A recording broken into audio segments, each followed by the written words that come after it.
Joining us now, CNN Chief White House Correspondent Caitlin Collins and CNN political analyst and senior political correspondent for the New York Times, Maggie Haberman.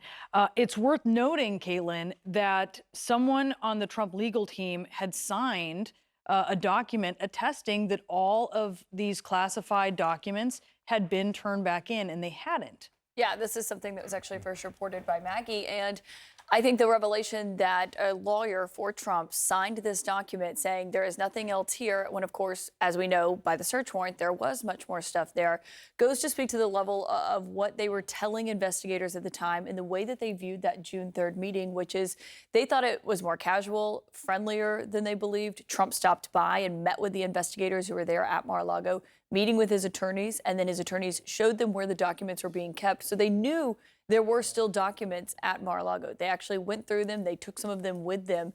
And so this raises the questions of why his attorneys signed this letter saying there was nothing else there. And it also feeds into the argument that they're making now, which is that he had declassified all of that information anyway, which is what his team is now saying. Let's stick with the letter for 1 second, Maggie, which again was something that you broke over the weekend. Tell us more about what you know about this, who roughly signed it, why, and where it fits in this timeline. There were two lawyers at that meeting. One was Evan Corcoran, one was Christina Bobb. At least one of them signed a piece of paper suggesting that there was no more, asserting that there was no more top secret material, I believe. It may have just been top secret, but top secret, SCI, everything else that gets added on top of it is going to count.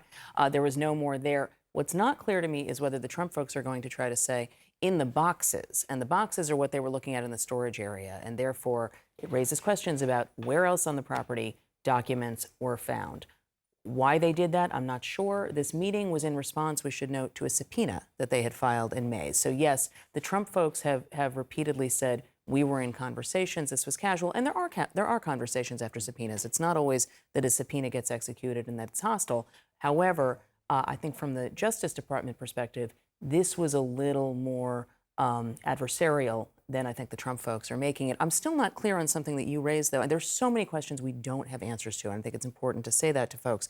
One of them is they clearly knew there was other Presidential Records Act material that they were leaving behind on June 3rd. So the counterintelligence officials took stuff they were concerned about. Why did that all get left behind? And what happens between the June 3rd meeting? We know that they subpoenaed and looked at some surveillance footage and saw something that concerned them.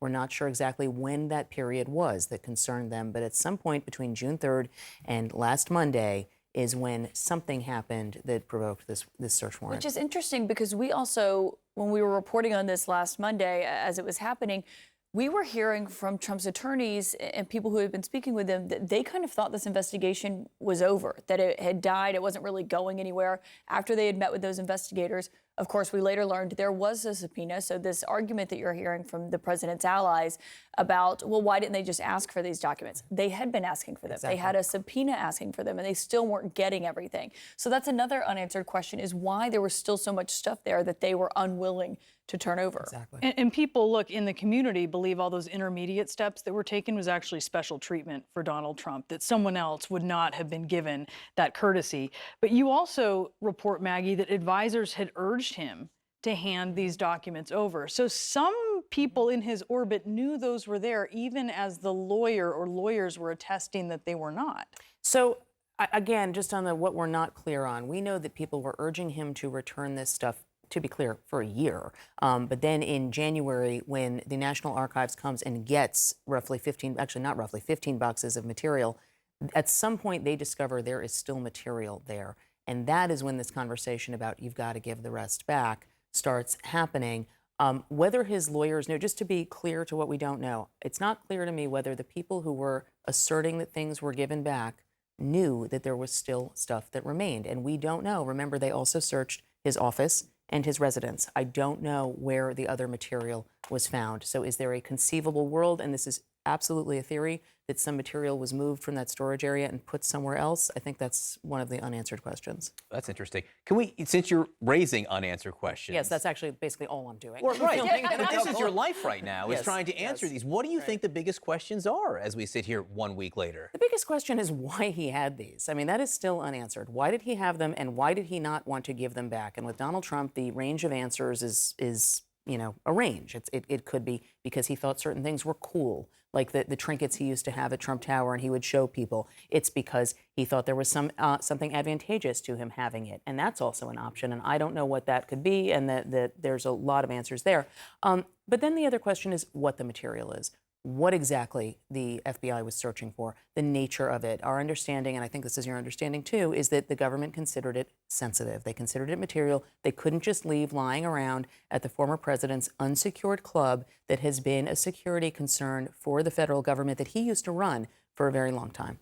Caitlin, what's telling is the defense from Donald Trump, from those close to him, from those supporting him, it just is completely changing over time. It's almost like watching those folks throw spaghetti against a wall in the hope that something will stick. Which is not new, and we've seen that before where they have these differing explanations for what's happening.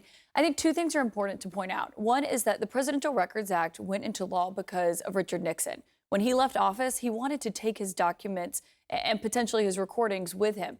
Before that, presidents could really come and go and take what they wanted. There were no rules really legislating it. After he left office, they created one because they didn't want him to take stuff and potentially destroy it. It was specific to him, and then they passed a law a few years later saying it applied to all presidents. It's any note you write, whether it's related to the nuclear codes or a doodle that you're writing while you're sitting in the Oval Office. All of that belongs not to the president, not private. It is public. It belongs to the American people. So that's why this applies to everyone. The second thing is when it comes to Mar-a-Lago and the concerns about what was there and how it was secured. And we've seen these cases in the past where people have tried to breach Mar-a-Lago. Yes. People have gotten inside past security. I think that's why it raises so many concerns because you never know who is around him. It's kind of this, it is a private club, but it is a little freewheeling. Yes. Everyone is trying to get his attention. This was a concern for national security professionals when he was president. And that's the Wall Street Journal reporting today, which I know Maggie and everyone has had a piece of this. The Journal reports this morning, the big concern was just get this stuff out. Yes, yes. Get this stuff out of Mar-a-Lago. Whether there are criminal charges, it's related, but that's another thing that they will be doing. But they wanted to get that stuff out first. We're talking about the shifting justifications from Trump world for this. Maggie, you happen to have a piece on this today as well, in which you spoke, or a quote, former Ambassador John Bolton, who was National Security Advisor for 17 months.